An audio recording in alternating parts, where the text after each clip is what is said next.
So I'm going to get started. So velocity banking, that's what this strategy is basically called. So I'm going to start up here.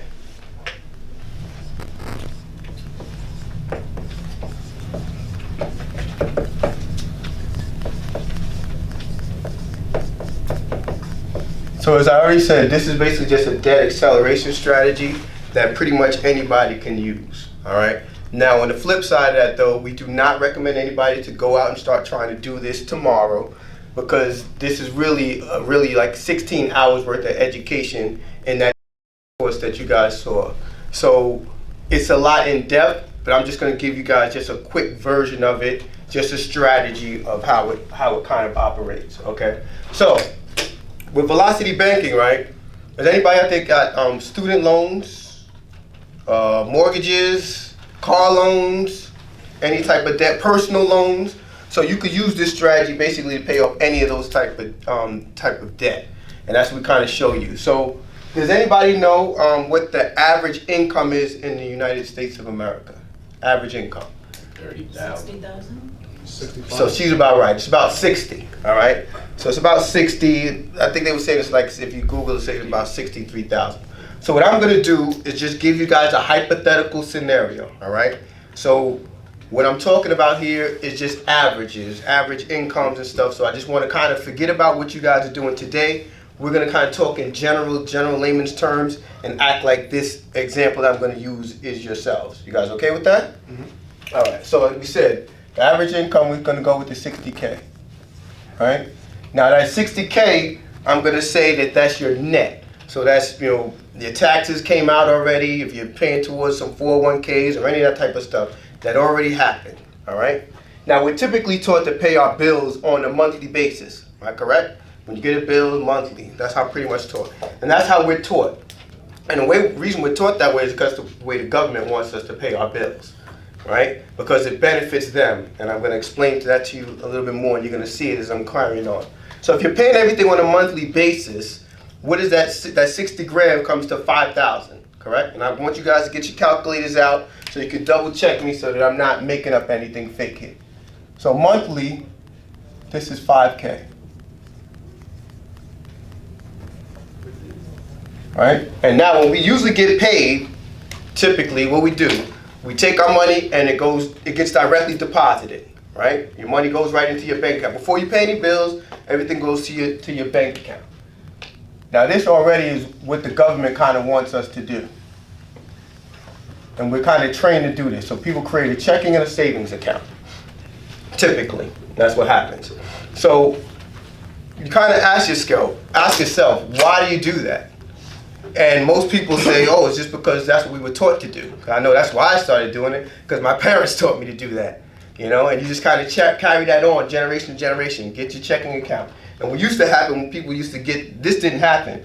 This was the banks getting smart with us. Because what used to happen, I might be aging myself, but you used to get a check, and then you go take your check to the bank and decide whether to deposit it. But the banks got smart. They said, you know what, I'm going to stop people from having to do that step. I just want you to throw the money right to the bank. So they say, okay, create this great thing, direct deposit. We're like, yeah, that's great. I don't got to go to the bank anymore. And the bank's like, yes, I got them, right? So your money's going right here. And this is great for the banks because the banks want to use your money to make more money. But in all reality, when you got your money sitting in a savings account, how much is that really helping you? Because think about it, banks like Chase and stuff, what's your rate? Like 0.01%? Something crazy small. Right. You're not making any money, but we're always taught save, save, save. So anybody know Robert Kiyosaki? Mm-hmm. Rich Dad, Poor Dad? All right, so what he kind of tells people is that savings is for suckers, right? Because his word, instead of save, he says invest. You rather invest the money, right? Because savings isn't really doing anything. Now, savings is good if all of your debts are eliminated and things like that. But if you got a lot of debt, saving really isn't helping you. So what typically happens, people get their money and say, okay, why am I putting my money here? All right, so I got bills to pay.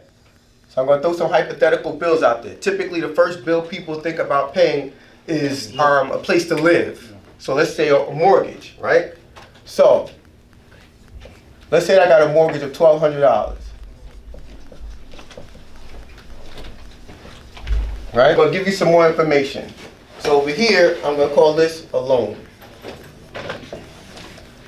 So I got my mortgage. It says $1,200 a month, right? And let's say that it's 200K and it's 30 years at 6%. That's cool with everybody? Makes sense, right? Now another bill we typically pay, right, is let's say transportation, cars, right? Yeah. And here in New York, you know, you got to keep up with the Joneses, you got to be looking fly. So most people end up having 2 cars in the household, right? So that's another expense. So I'm going to throw that over here. So I got my cars. And let's say I got 2 cars. So let's say one of them I pay $350 a month. Next one I pay $250, so that's my $600, right? And let's say that this one I got $6,500 to pay it off, and this one $5,500 to pay it off. And let's say it's to pay them both off is another 4 years. And let's say that on one of the cars, my interest rate is 4%, and the other one they did me a favor, they gave me 3%. All right, guys with me so far? Nothing crazy, I didn't lose anybody, we're good? All right, now another bill we typically pay is a little plastic thing guys usually have in their wallet, ladies usually have in their purse, called a credit card, right? Now let's say that this was around Christmas time, right? And we had to, you know, take care of the family, take care of the friends, make sure everybody's good. So you ran your credit card up high. And let's say that it's at a point where your minimum payment is $600 a month. Right? Now this bill I'm going to break out a little differently. I'm going to put this one over here. Because it's a line of credit. It's not a loan. Right? And let's say that, how do I want to do this? Let's say that the limit on it is 15K. And let's say my balance, again, I ran it up because it was Christmas time. Let's say I ran it up to $12,000. And then like I said, my minimum payment was $600 a month.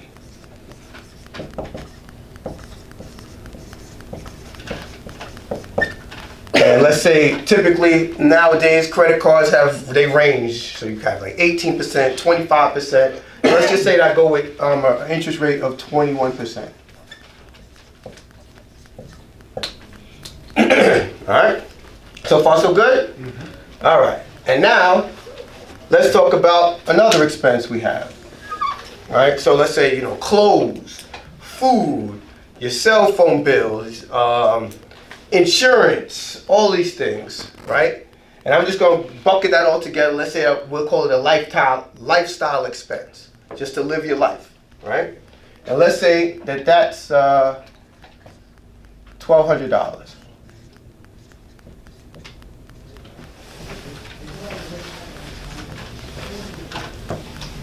Right?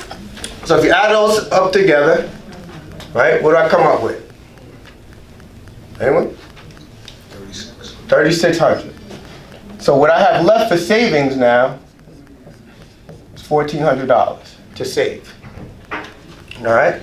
Now, I have a question, and I just want to see a show of hands. There's no right or wrong answer to this question. If this situation here were you in the room, this was you, who would be okay with this scenario? All people who are okay with it, raise your hand up. You'd be okay? Who would not be okay with it? Who has no clue what the heck they'd be? I mean, you got 2 cars, you're paying your bills, and you're putting only $1,400. Ideally, most people would be okay. Okay. So I'm going to call this Okay. my input. And now 5K goes out, so that's my output. Right? So again, there's no right or wrong answer, it's just a perspective, how you feel. So actually, me personally, when I saw it, I did not like this scenario. Now some people go, he says, okay, I'm saving $1,400, but for me personally, I was like, okay, well, what if something happens? What if some type of expense happens, the $1,400 is gone, and then on a bigger scale, I just look and I got too much debt going on all over the place. Right? So for me personally, I said, you know what, I want to figure out if I could get rid of the debt and I'm saving $1,400, then I'm okay. But otherwise, with all this going on, I felt like this is kind of like rat race living. It's hard to get out of this scenario, right? And in this business model, 5,000 in, 5,000 out, there's no cash flow.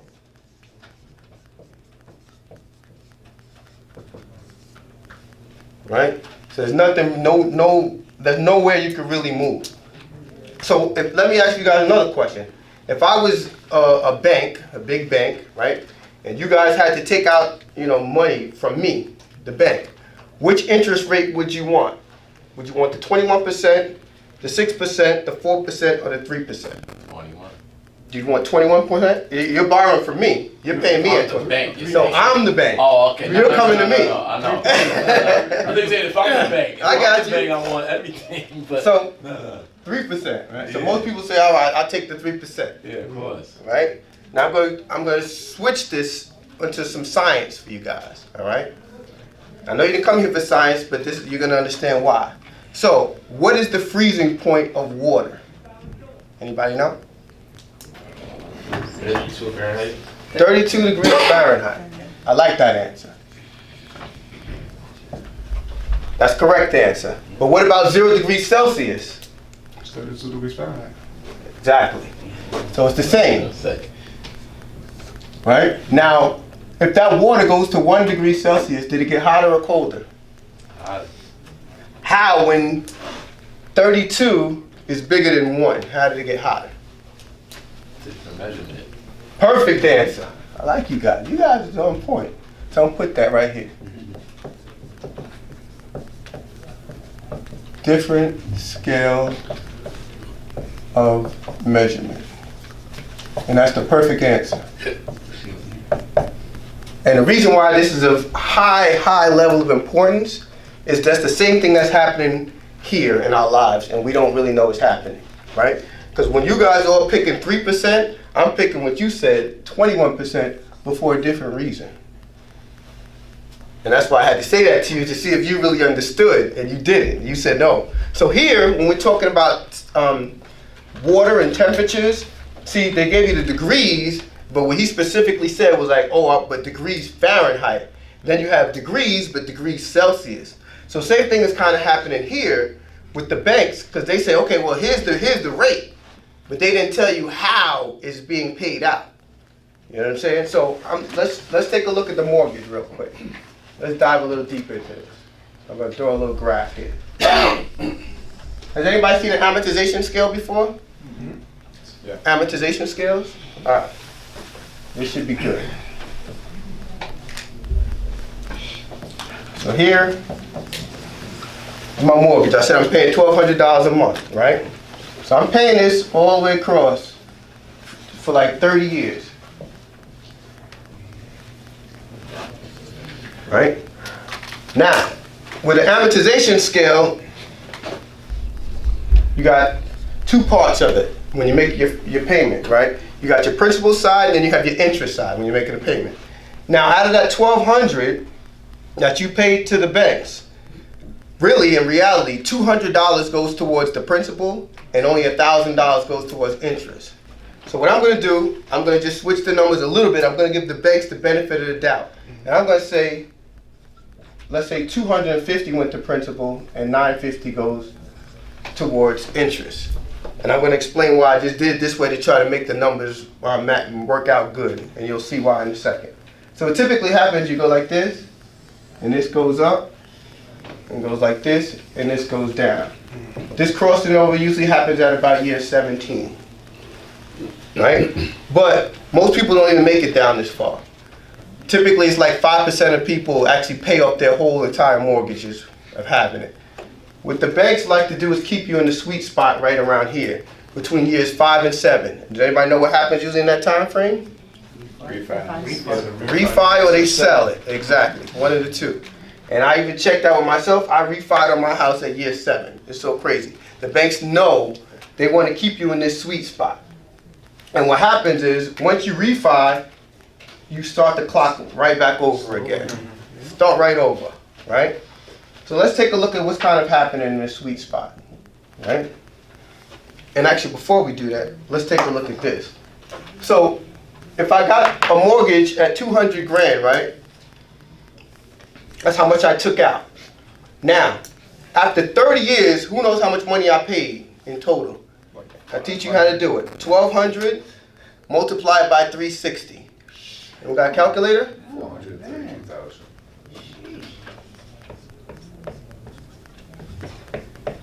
So congratulations, you just bought 2 houses. Right? This is what the banks want us to do. This is great in their eyes. And then that's what the whole conversation goes back and forth with people. Hey, say, hey, is a house a liability or is it an asset?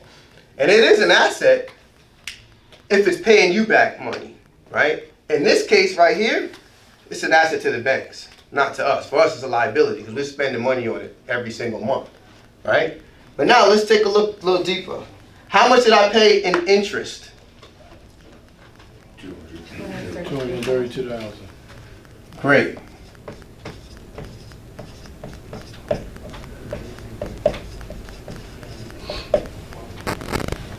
$232,000 in interest. Now let's do some math here. Again, what's my return on this investment? Or what's the bank's return on the investment? 100%. Okay, we woke Mo up now. We woke Mo up. 116.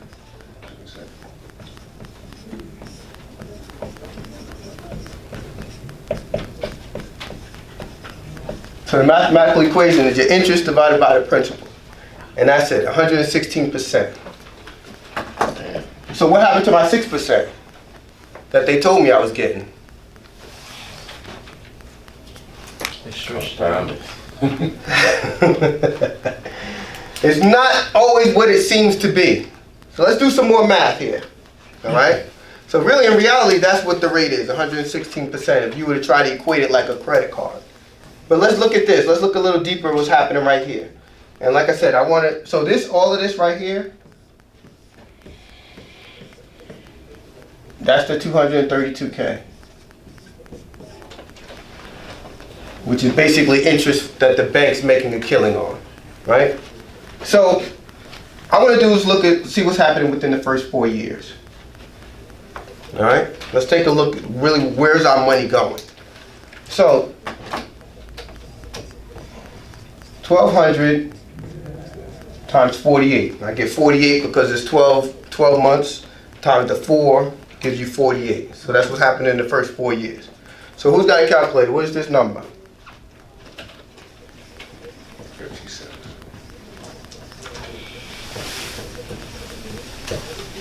Anybody know? What was it? $57,600. Now tell your calculator again. Tell me what's 950 times 48? 45,600. Yeah. What was it? And then what's 250 times 48? 12,000. Exactly. Now let's look a little deeper. What does this really mean though? What this really means is that you paid the banks $57,600 in only 4 years, right? How much went to principal? Only $12,000 went to principal. $45,600 went to the banks as interest. Wow. Yeah, wow. 45,000. So you only paid 12. You literally gave them damn near $60,000. Only 12,000 goes towards principal. This doesn't help us as individuals at all. All right. So what we want to do is kind of show you something different. And that was at what percentage was that? That was at the At the 6%. 6%. Wow. 6%. All this money gets kicked out. Not helping us out. This is how the banks take the money and go do what the heck they want to do with the money. And then they say, okay, yeah, let's refinance. Let me show you how I can save you, $100 or $200 or $300. And most people say, you know what, yeah, let's do that. I can save that money. But typically the banks know that you're not going to save that money because Americans are horrible at saving money. What happens is it becomes another bill. They got you, right? So I want to kind of show you why I say take the 21%. So let's make this a little clear. All right? So let's kind of see. So I said this is basically, let me write that out. So it's going to for 12K,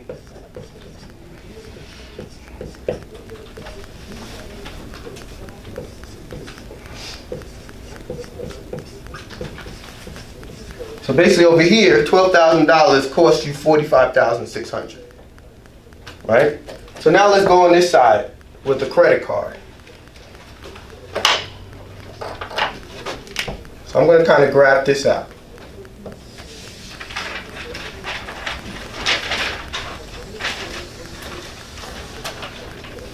All right. So I said the limit is 15K. My balance is 12K. Now if I got a credit card with a balance this high, is this good or bad? Bad. Reason it's bad is because my utilization ratio is so high. It's at about 80%. Utilization ratio is about 80%. Not really good. Try to get something from the banks, they're probably going to decline you. It's not really a good situation for you, right? So what we show people is, let's try something different. Let's choose a different strategy. So now this one, velocity banking, comes into play, right? So when you get this $5,000, right? Most people say, hey, you know what, just paying the bills this way. So with the strategy with velocity banking, step number 1 for velocity banking, when you get the $5,000, come right over here and pay the credit card. Anybody freak out hearing that? No? You take all your $5,000, you put it on the credit card. That's not something you customers pay my All right. card or. All right. As I said, I think I used this, but I don't know the technical how you break All right. it down. Let's take a look. So where we at in March, right? March, April, May, They already robbing me on a car note. Now I'm looking at this. July, August, and September. Robbing me blind. I'm about to pay that over too. So March, April, May, June, July, August, September, right? So here, if I take the $5,000 and put it right here towards the credit card, this goes down, right? To 7K. Am I right? But I still got my bills. So I still got to pay my mortgage every month, all right? I still got to pay the cars. Do I got to still pay the credit card? No, he doesn't. Nope. Right. So I get $600, right? Still got to pay for my lifestyle. I'm no longer saving the $1,400.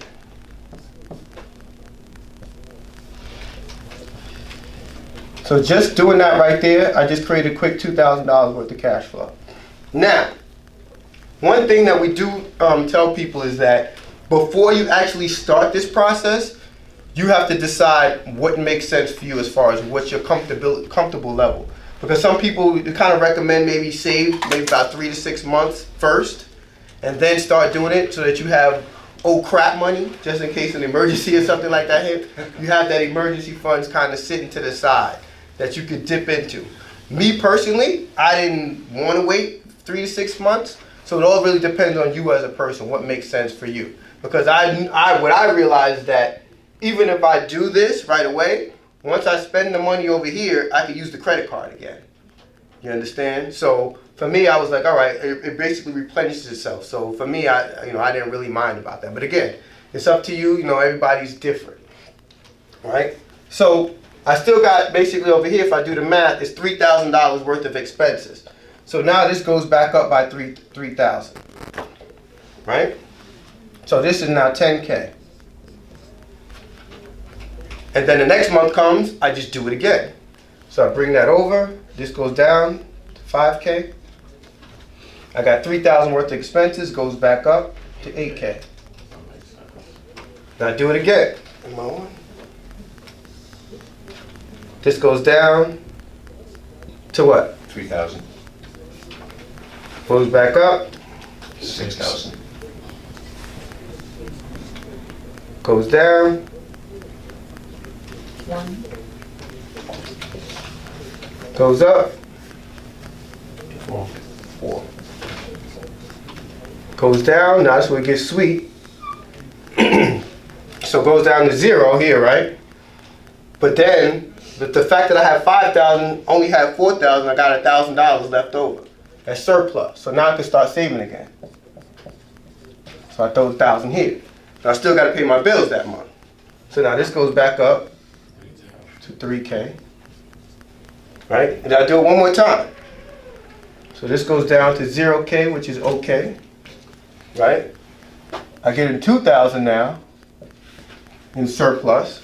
Right? So everything's paid off, but then I got to pay my bills the next month.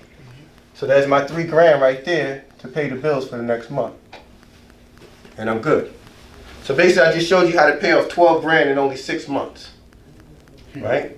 Now, let's dig a little deeper. Right? So what you're probably going to be asking is, okay, but damn, I had this interest rate at 21% over here. Right? So how much interest do I pay on this side of the board as opposed to over there? So let's do that math real quick. So my interest here, and we got a calculator. This is real simple math. 12,000 times 0.21. What's that? Anyone? Point some more. 2,520. Right. So that's my interest. But let's look at this a little deeper. I never had, so this is if I had the money in there for 12,000 on the limit. I mean, 12,000 on the credit card for a full year. I didn't have it for a year. I had it only for 6 months. So I could literally take this number and divide it by 2. 1260.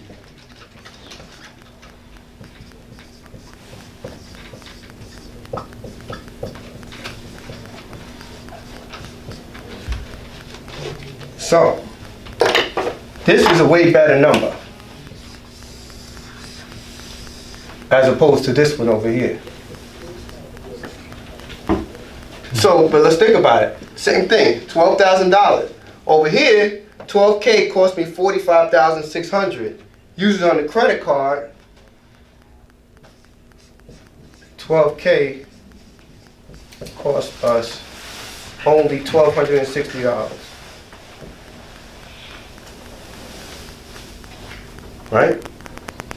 So one thing we want to show people over here, anytime you have a loan, something like that, this is called amortized debt. And what we say is amortization, which is a loan, is evil. You don't want that. You don't want this. If you could ever switch out of a loan into a credit card type of situation, line of credit, HELOC, which is basically a home equity line of credit. HELOCs is great because they even have lower interest, or like convenience checks where they give those promos, 0% APR for 18 to 24 months, things like that. It's great to use to help you. And what we're kind of taught is, most people are taught, you know, oh, you get those credit cards are bad. And people get those things, they throw them in the garbage, not doing anything with it. But we show people a different way to use credit to your advantage. So if you're getting credit cards like that, and not only that, it helps build your credit more, because once you do something like this, you pay off $12,000 in 6 months, the bank is going to now have to basically try to make you start spending money again. Exactly. So what's going to happen is they'll increase your credit limit, right? So they'll go to grow this up higher, and then you could basically use strategies like this again. So to take it to the next level, and let me do this real quick. So over here, when you're on a line of credit, as I said earlier, it goes both ways. So it's revolving. So once I put, money, once I spend money on the credit card, I make a payment on it, the money kind of replenishes itself. However, when you're over here with a loan, it's one directional. It's fixed. So once you make that payment on your mortgage, that $1,200, it's gone. You can't touch it ever again. Now there are strategies out there where you kind of tell people you make 2 payments a month, things like that. And don't get me wrong, those work too. But the challenge is you lose your cash flow on a monthly basis. Here you keep your cash flow. And then you also could do it faster using a strategy like this. Now let's go to one more level. I'll take you guys to another level, right? So now I got this credit card over here sitting free and clear. So what can we do? We could do this again. So I got these cards over here, right? So I did this purposely. If you add these two numbers together, that's 12 grand.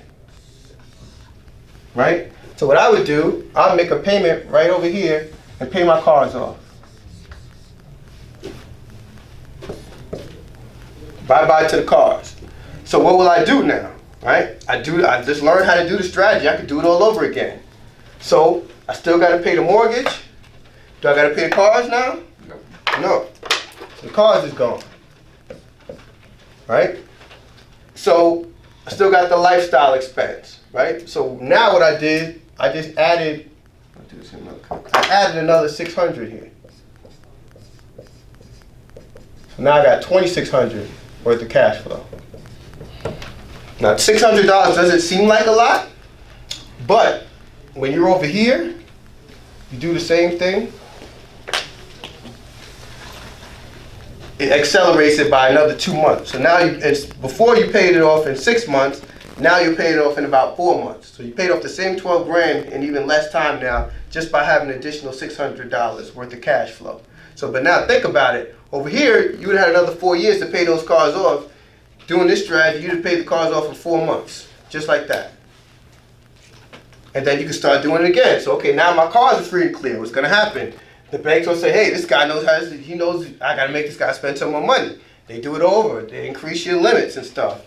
And then your buying power is greater now. So now you can start taking it and chunking away at the mortgage, which is what John did. And they started chopping away at their mortgage quick. So then you could do the other strategy called chunking and do it. Utilization rate is lower also. Exactly. Everything is great. So Scores up, you're doing good. you're doing great.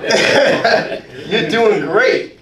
So that's pretty much the strategy right there in a nutshell. Kind of just shows you how to create cash flow in your life, how to start paying down your bills and paying down debt faster and more efficiently. And it's great. Like I'm not talking just because this is something we're showing on the board. I am a product of this, so I literally use this strategy, paid off $19,000 in student loans using the same exact strategy. And it could be done. You know what I mean? So that's about it. That's VB, huh? Okay,